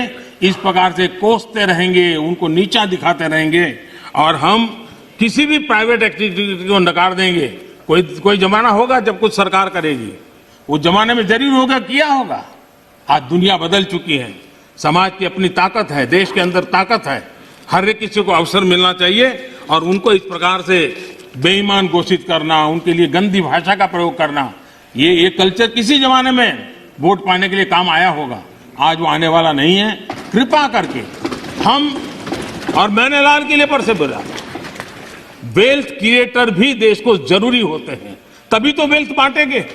गरीब तक वेल्थ बांटेंगे कहां से, रोजगार देंगे कैसे? और सब कुछ बाबू ही करेंगे। आईएएस बन गया मतलब वो फर्टिलाइजर का कारखाना भी चलाएगा, आईएएस हो गया तो वो केमिकल का कारखाना भी चलाएगा, आईएएस हो गया वो हवाई जहाज भी चलाएगा। ये कौन सी बड़ी ताकत बना के रख दी है हमने? बाबुओं के हाथ में देश दे करके हम क्या करने वाले हैं? हमारे बाबू भी तो देश के हैं, तो देश का नौजवान भी तो देश का है। हम हमारे देश के नौजवानों को जितना ज्यादा अवसर देंगे, मुझे लगता है उसको उतना ही लाभ होने वाला है। माननीय अध्यक्ष जी, जब तथ्यों के आधार पर बात टिकती नहीं है तो ऐसा होता है जो अभी देखा, आशंकाओं को हवा दी जाती है, ये हो जाएगा वो हो जाएगा, और माहौल ये आंदोलन जीवी पैदा करते हैं।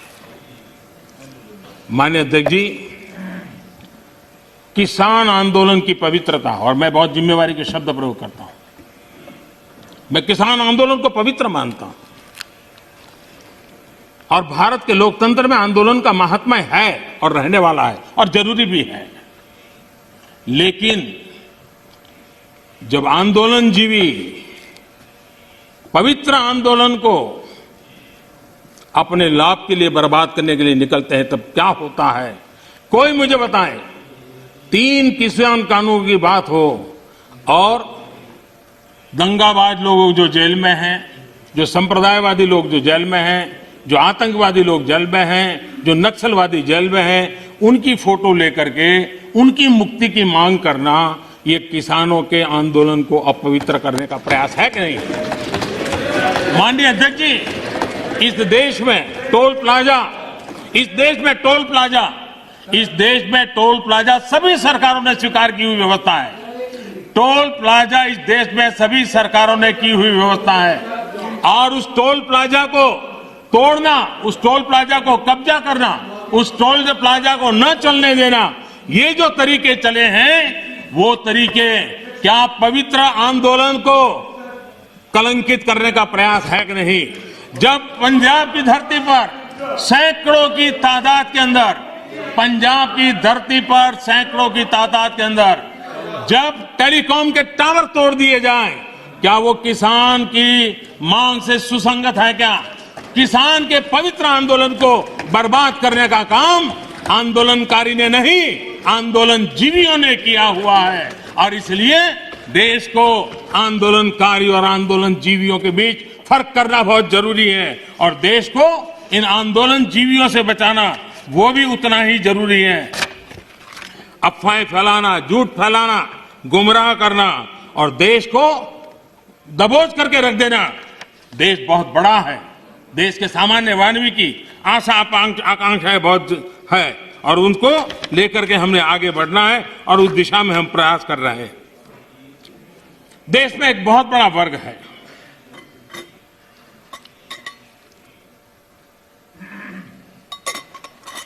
ये वर्ग, उनकी एक पहचान है टॉकिंग द राइट थिंग्स, यानी हमेशा सही बात बोलना।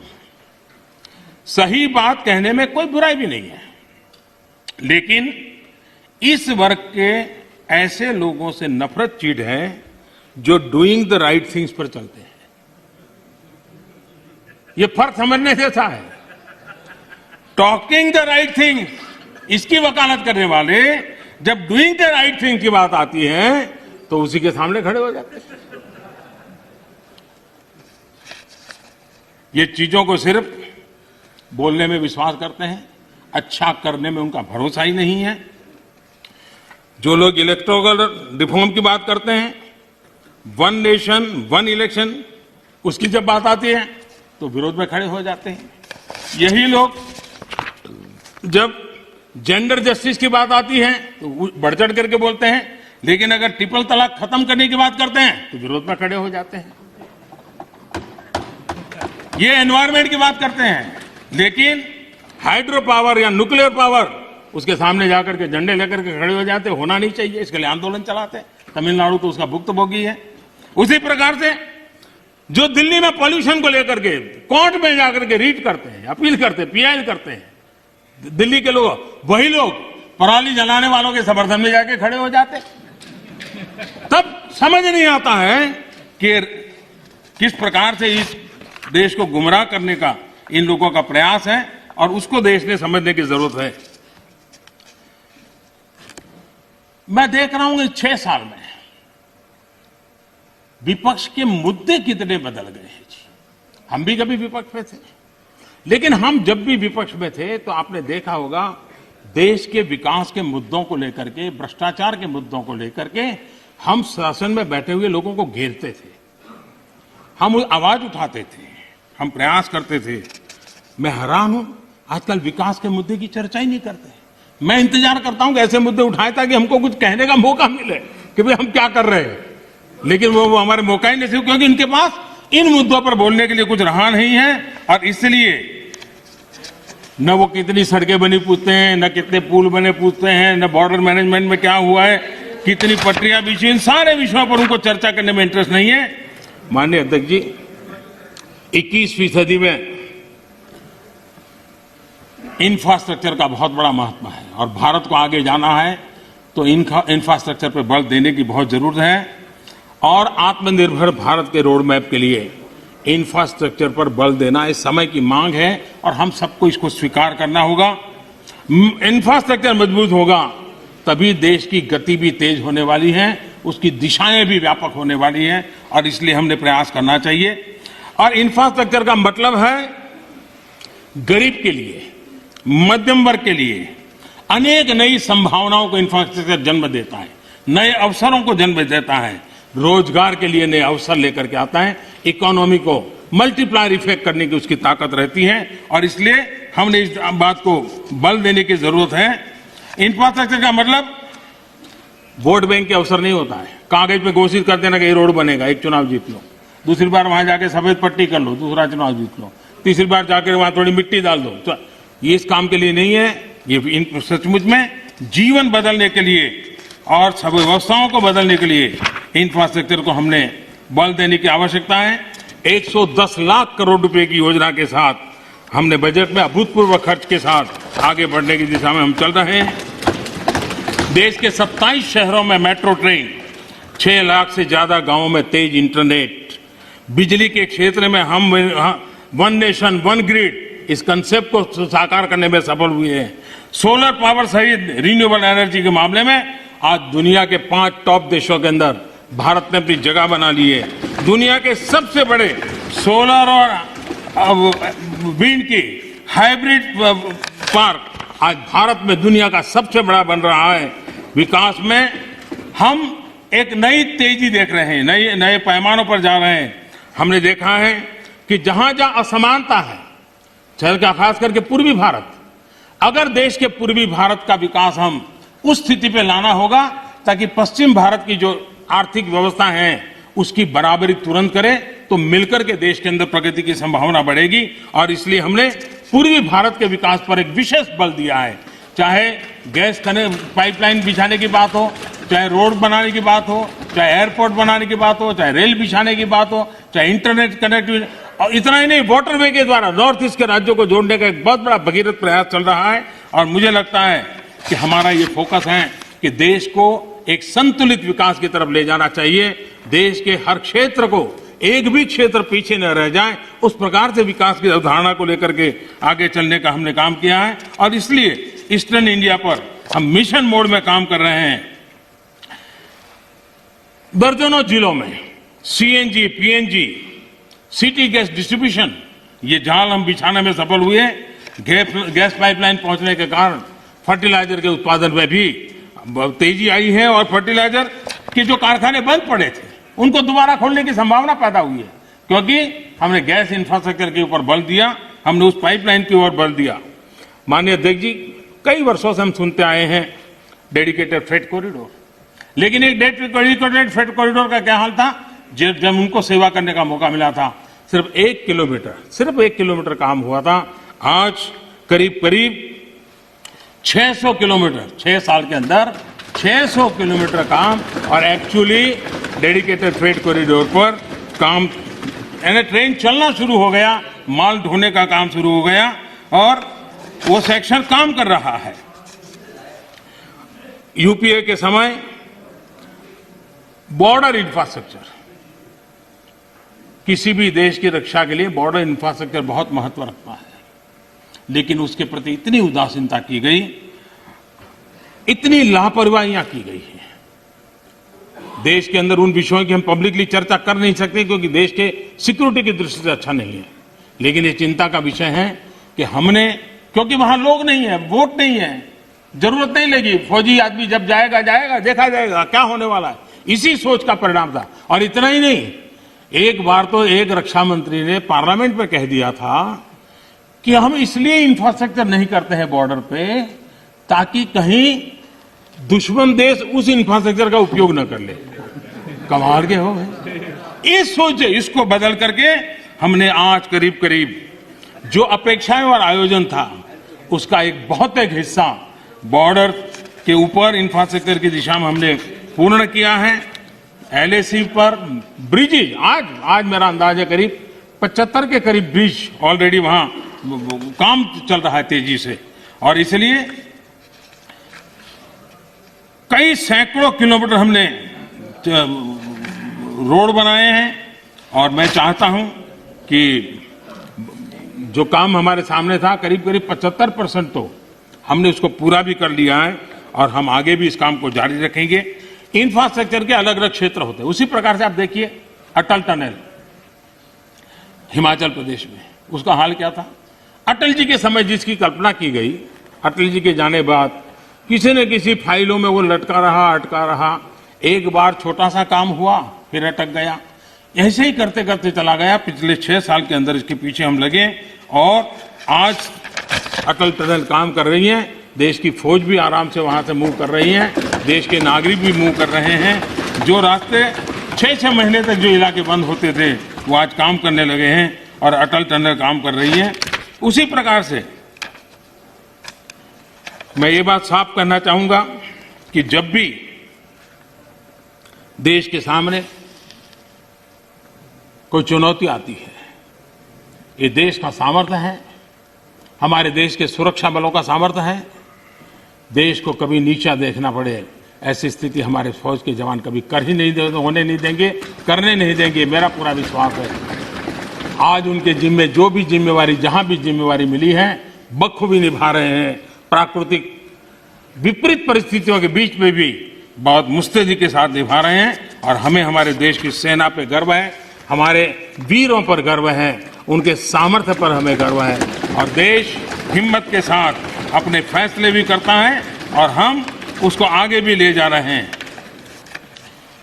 मैंने कभी एक गजल सुना था, ज्यादा तो मुझे इसमें रुचि नहीं है, मुझे ज्यादा आता भी नहीं है, लेकिन उसमें लिखा था, मैं जिसे ओढ़ता बिछाता हूं, मैं जिसे ओढ़ता बिछाता हूं, वो गजल आपको सुनाता हूं। मुझे लगता है ये जो साथी चले गए, वो जिन चीजों के अंदर जीते हैं, पलते हैं, वो वही सुनाते रहते हैं जो उनके कालखंड में उन्होंने देखा है, जो उनके कालखंड में उन्होंने किया है, उसी को वो कहते रहते हैं। और इसलिए मैं समझता हूं कि हमें अब चलना ही होगा, हमें बड़ी हिम्मत के साथ आगे बढ़ना ही होगा।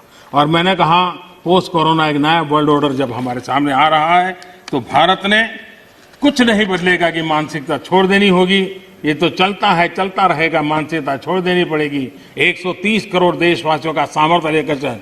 प्रॉब्लम होंगे, अगर मिलियंस ऑफ प्रॉब्लम है तो बिलियंस ऑफ सॉल्यूशन भी है। ये देश ताकतवर है और इसलिए हमने हमारी संवैधानिक व्यवस्थाओं पर विश्वास रखते हुए हमने आगे बढ़ना होगा और मुझे विश्वास है कि हम इस बातों को लेकर के आगे चलेंगे।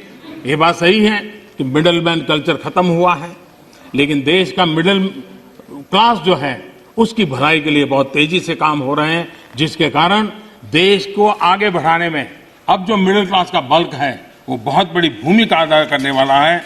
और उसके लिए आवश्यक जो भी कानूनी व्यवस्थाएं करनी पड़ी वो कानूनी व्यवस्था भी हमने की है। माननीय अध्यक्ष जी, एक प्रकार से विश्वास के साथ एक प्रगति के वातावरण में देश को आगे ले जाने का निरंतर प्रयास चल रहा है। मैं राष्ट्रपति जी का हृदय से आभारी हूं कि अनेक विषयों पर उन्होंने स्पर्श किया है। जिनका राजनीतिक एजेंडा है वो उनको मुबारक। हम देश के एजेंडा को लेकर के चलते हैं, देश के एजेंडा को लेकर के चलते रहेंगे। मैं फिर एक बार देश के किसानों से आग्रह करूंगा कि आइए टेबल पर बैठ करके मिल करके समस्याओं का समाधान करें। इसी एक अपेक्षा से राष्ट्रपति जी के भाषण को राष्ट्रपति जी का धन्यवाद करते हुए मैं अपनी वाणी को विराम देता हूं। बहुत बहुत धन्यवाद। Make happy your feet with our brand with SS Footwear, बैरन का एकमात्र प्रतिष्ठान जहां आपको मिलेगा सभी branded shoes, sandals, wallets, belts और एसेसरीज, साथ ही बाटा की वैरायटी ऑफ आइटम जो आपके गेटअप को देंगे परफेक्ट लुक। तो देर किस बात की, आज ही विजिट करें हमारे शोरूम। हमारा पता है 426 वैडन बिंदनगर रोड, धोती, वैडन, सिंगरौली, मध्य प्रदेश। नंबर 9425177049, 9798859115।